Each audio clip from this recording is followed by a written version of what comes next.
Lakshmi Srinivasa jewelleries proprietors Duggi Srinivasa Rao, Duggi Abhinay, IT hub ఎదురుగా Yellandu cross road, Khammam.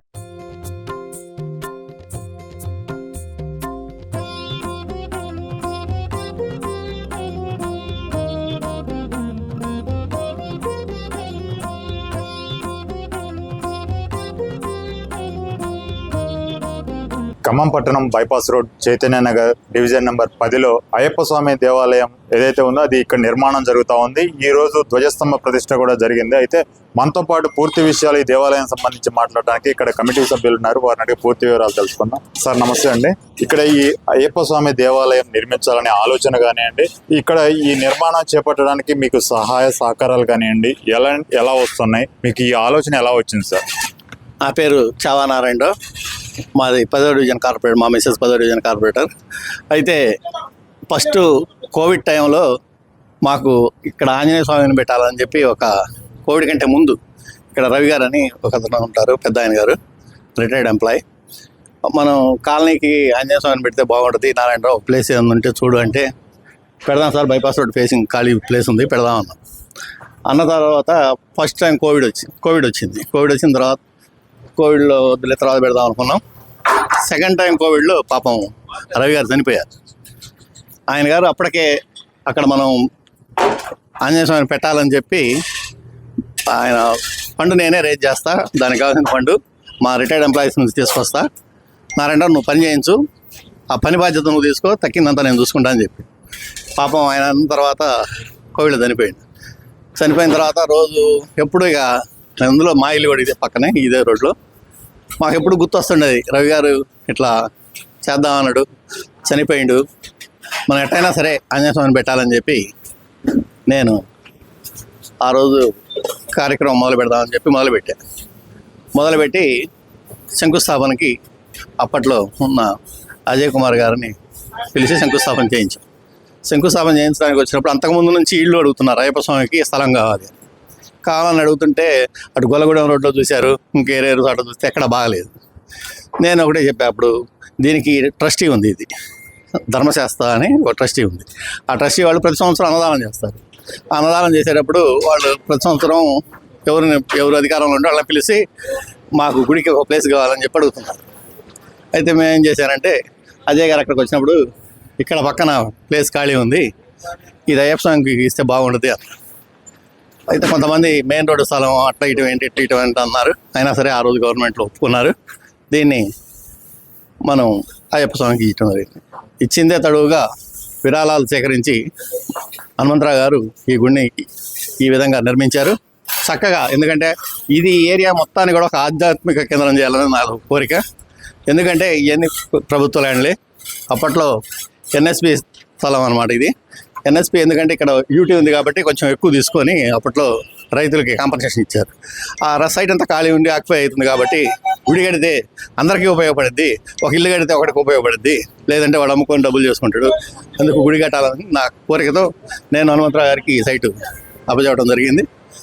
ఆ విధంగానే వాళ్ళు గుడి కూడా పూర్తి చేశారు.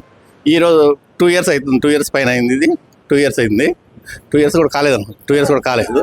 ఈరోజు మన ధ్వజస్తంభం అంటే అయ్యప్ప స్వామికి ధ్వజస్తంభం ముందుగా పెడతారనమాట, ప్రతిష్ట కాదు, ముందుగా ధ్వజస్తంభం నిలబెట్టిన తర్వాత అందరూ విగ్రహాలు బయట పోయిస్తే దాని గ్యారంటీ అంటే దానిలో పంచలోహాలు కలపాలి, దానిలో గ్యారంటీ ఉండదు కాబట్టి మన దగ్గరే పోయించాలని చెప్పి కేరళ నుంచి శిల్పులను తీసుకొచ్చి ఈరోజు రాగి, బంగారం, ఎండి, ఇనుము కలిపి పంచలోహాలతో విగ్రహం కూడా 80 kg విగ్రహం పోయడం కూడా జరిగింది. కింద అచ్చుపోసినారు ఈరోజు. తర్వాత ధ్వజస్తంభం ఏర్పాటు చేయడం జరిగింది. ఇప్పుడు ఆ ధ్వజస్తంభానికి కూడా మీరు చూసినట్టయితే బేస్ కడుతున్నారు అనమాట, కదలకుండా బేస్ కడుతున్నారు. ఇదంతా అయిపోయిన తర్వాత 2 నెలల తర్వాత ప్రతిష్ఠ ఉంటుంది. అప్పుడు ప్రాణ ప్రతిష్ఠ చేసి విగ్రహాన్ని కూర్చోబెట్టి ఈ గుడిని వెలుగులోకి తీసుకొస్తారు. అంటే ప్రధానంగా అన్ని దేవాలయాల కంటే కూడా అయ్యప్ప స్వామి అంటే కొన్ని నిష్ఠలతో చేయాల్సి ఉంటుంది. ఆ దేవాలయం పనులు కూడా అందరూ చేయరు. అంటే ఈ నిర్మాణానికి మీరు ఎక్కడి నుంచి ఈ నిర్మాణానికి సంబంధించినటువంటి అంటే కట్టడానికి కావచ్చు, శిల్పులు కావచ్చు, ఎక్కడి నుంచి మీరు తీసుకొచ్చారు? ఫస్ట్లో దీని అది ఏమంటారు ముగ్గు వేయడం కార్యక్రమం వరంగల్ మన రాజమండ్రి నుంచి ఒక శిల్పిని తీసుకొచ్చాం. అక్కడ నుంచి కొన్ని రోజులు వచ్చిన తర్వాత ఆయనకి ఏదో కుదరక ఆరోగ్యం బాగోక ఏరియా వాళ్ళకి అప్పచెప్పాడు. వాళ్ళు కూడా కేరళ నుంచి శిల్పులు వచ్చారు. వాళ్ళంతా డిజైన్ వాళ్ళు ఇచ్చిన ప్రకారమే డిజైను. అసలు అయ్యప్ప గుడి అంటే డిజైనే వేరు ఉంటుందండి, అన్ని గుడిలాగా ఉండదు. వెనక 5 చిన్న గుళ్ళు ఉంటాయి, 4 వినాయకుడి గుడి, నాగరాజు గుడి, సరస్వతీదేవి ఈ గుళ్ళు ఉంటాయండి. మెయిన్ గుడి ఇది అన్నమాట అయ్యప్ప గుడి. ఇలా ఏర్పాటు చేసి ఈరోజు ఈ విధంగా తయారు చేసి ప్రతిష్టకి 2 నెలల్లో ప్రతిష్టకి జరగడానికి సిద్ధంగా ఉంది. అంటే ఇంకో 2 నెలల్లో అయ్యప్ప స్వాములు దీక్షలు ఏర్పాట్లు ఉన్నాయి కాబట్టి 2 నెలల్లో మీరు పూర్తి చేసే అవకాశం ఉందంటారా? దీక్షల టయానికి పూర్తి కాదండి, ఈసారి అందుకుంటుంది. ఎందుకంటే ఇక్కడ 18 మెట్లు కూడా ఇచ్చారు. శబరిమలలో 18 మెట్లు ఎలా ఉంటాయో ఇక్కడ కూడా 18 మెట్లు పెట్టారు. పదునెట్టాంబడు అంటారు దీన్ని. పదునెట్టాంబడు ఉండటం వలన ఇరుముడి కూడా ఇక్కడ తీసుకునే ఇది ఉంటుంది. మామూలుగా అయ్యప్ప స్వామి గుడిలో అయితే ఇక్కడ ఇరుముడి తీయరు. అందుకని ఇక్కడ మామూలుగా బంగారం మెట్లు, ఇప్పుడు మన శబరిమలలో అయితే బంగారం మెట్లు ఉంటాయి కదా, అలానే ఇక్కడ కూడా మెట్లు ఏర్పాటు చేయడం జరిగింది. అది 18 మెట్లు ఉన్నాయి కాబట్టి ఇరుముడి కూడా ఇక్కడ చేసుకునే కార్యక్రమం ఉంది. ఇరుముడి చేసుకోవడానికి కింద కూడా ఒక హాల్ ఇచ్చాం, ఎవరికి ఇబ్బంది కలగకుండా. ఇంకోటి ఏంటంటే మనం పక్కన ఎన్ఎస్పి కెనాల్ ఉంది, ఆ కెనాల్ దగ్గర స్వాములకి స్నానాలకి వాటికి ఇబ్బంది కలగకుండా స్నాన ఘాట్ కూడా ఏర్పాటు చేయడానికి మేయర్ గారు కూడా చెప్పారు. తర్వాత దీనికి ముందు ఒక కాలువ ఉంది, ఆ కాలువకు కూడా ఒక 3.5 కోట్లు డబ్బులు శాంక్షన్ ఇచ్చారు మంత్రి గారు. అవి కూడా పెట్టి ఆ కాలువను కూడా కన్సీల్ చేసి మంచిగా, ఎందుకంటే ప్రశాంతంగా ఉండాలి. అయ్యప్ప గుడి అంటే చాలా ప్రశాంతంగా ఉంటుంది. భక్తులు కూడా అయ్యప్ప భక్తులు అంటే చాలా ఏంటంటే భక్తి శ్రద్ధలతో స్పష్టంగా గుడికి అనేది పొద్దున్నే వచ్చేటప్పుడు చాలా నియమాలతో రావాలి.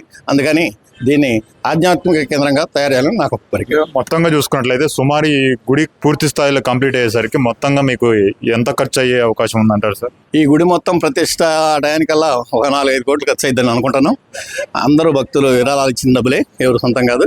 అందరి దగ్గర విరాళాలు తీసుకొని చేస్తున్నాం. ఆ విధంగానే ముందు 10వ డివిజన్ కార్పొరేటర్ గారి ఆధ్వర్యంలో ఈ యొక్క దేవాలయ నిర్మాణానికి చాలా వేగవంతంగా ఇక్కడ ఏర్పాట్లు అయితే జరుగుతున్నాయి. రానున్న 2 నెలల్లో పూర్తి స్థాయిలో గుడి పూర్తి స్థాయిలో కంప్లీట్ అయ్యే అవకాశం ఉందని చెప్తున్న పరిస్థితి అయితే మనం చూడవచ్చు.